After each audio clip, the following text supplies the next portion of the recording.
আসসালামু আলাইকুম এভরিওয়ান, সবাইকে স্বাগতম জানাচ্ছি নতুন আরও একটি রেসিপি পর্বে। আজকের রেসিপি একটু ভিন্ন। যারা বিকেলে চা খেতে ভালোবাসেন তাদের জন্য একদম পারফেক্ট রেসিপি। মেহমান আপ্যায়নে রেসিপিটা রাখতে পারেন। বানাতে খুবই কম সময় লাগে। হাতের কাছে শুধু ময়দা থাকলেই বানিয়ে নিতে পারবেন এইরকম কুড়মুড়ে স্ন্যাক্স।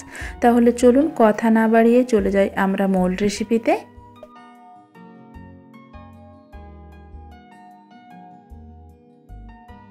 একটি মিক্সিং বলে নিয়ে নিচ্ছি 1 কাপ ময়দা, 1.5 টেবিল চামচের মতো বাটার। এখানে রান্নার রেগুলার তেলও ব্যবহার করতে পারবেন। এখন হাতের সাহায্যে ময়দার সঙ্গে বাটারটাকে ভালোভাবে মিক্স করে নিচ্ছি। মিক্স করা হয়ে গেছে।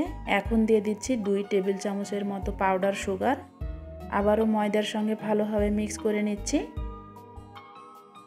সুন্দর একটা ফ্লেভারের জন্য এখন অ্যাড করে দিচ্ছি 1 চা চামচ ভ্যানিলা এসেন্স, 2 চা চামচ গুঁড়া দুধ। এর মধ্যে স্বাদ মতো লবণটা অবশ্যই অ্যাড করে নেবেন। লবণের ক্লিপটা আমার মিসিং হয়ে গেছে। সব কিছুকে ভালোভাবে মিক্স করে নিয়ে এখন একটু একটু করে দুধ দিয়ে একটা শক্ত ডো বানিয়ে নেব।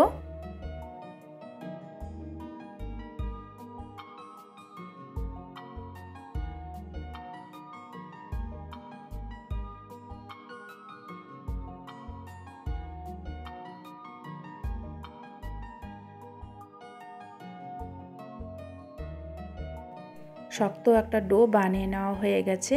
এখন এটাকে ঢাকনা দিয়ে ঢেকে 10 মিনিটের জন্য রেস্টে রেখে দিব। ফিরে আসলাম 10 মিনিট পরে। ডোটাকে আমি আর একবার ভালোভাবে ময়ান দিয়ে নিচ্ছি। ময়ান দিয়ে নেওয়ার পরে ডোটাকে আমি 2 ভাগে ভাগ করে নিয়েছি। এখন একটা বড় রুটি বানিয়ে নেব। রুটিটা অনেক বেশি মোটাও হবে না, আবার খুব বেশি পাতলাও হবে না।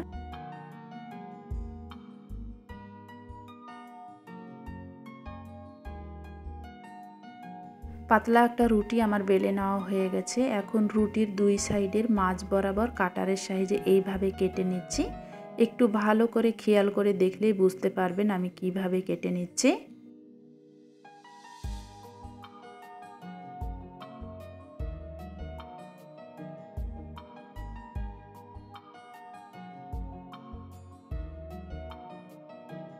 আমি যে ডিজাইনে বানাবো রুটিটা আমার সেইভাবে কেটে নেওয়া হয়ে গেছে। এখন হাতের সাহায্যে এইভাবে ফোল্ড করে নিচ্ছি।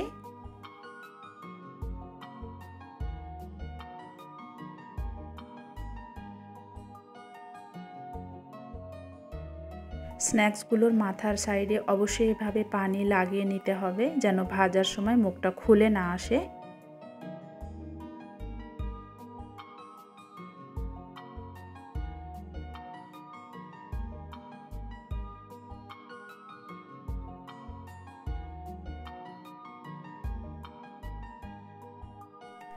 একই ডিজাইনে আমি সবগুলো স্ন্যাক্সই বানিয়ে নিয়েছি। এখন এগুলোকে ভাজার জন্য চলে যাচ্ছি চুলায়। চুলায় আমি পর্যাপ্ত পরিমাণ তেল গরম হতে দিয়েছি। তেলটা আমার গরম হয়ে গেছে। এখন একে একে স্ন্যাক্সগুলো তেলের মধ্যে ছেড়ে দিচ্ছি।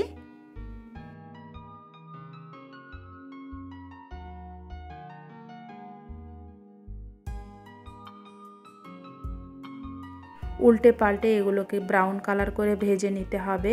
আর এই স্ন্যাক্সগুলো ভাজার সময় অবশ্যই চুলার আঁচটা মিডিয়াম হিটে রাখতে হবে। হাই হিটে ভাজলে ওপর দিক দিয়ে কালার চলে আসবে আর ভিতরে কাঁচা থেকে যাবে।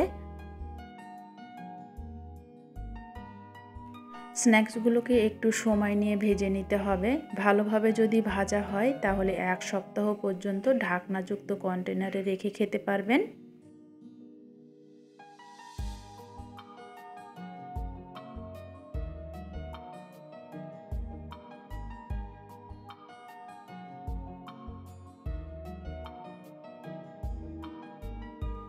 আমার স্ন্যাক্সগুলোতে খুব সুন্দর একটা কালার চলে এসেছে।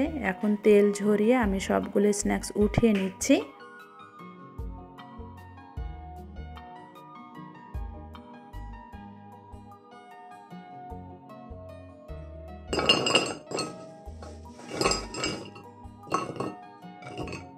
শব্দটা শুনে নিশ্চয়ই বুঝতে পাচ্ছেন কতটা খাস্তা হয়েছে স্ন্যাক্সগুলো। খুব অল্প সময় তৈরি হয়ে গেল মুচমুচে মিষ্টি স্ন্যাক্স। বিকেলে চায়ের আড্ডায় কিংবা মেহমান আপ্যায়নে রাখতে পারেন রেসিপি। আশা করি সকলেই পছন্দ করবে।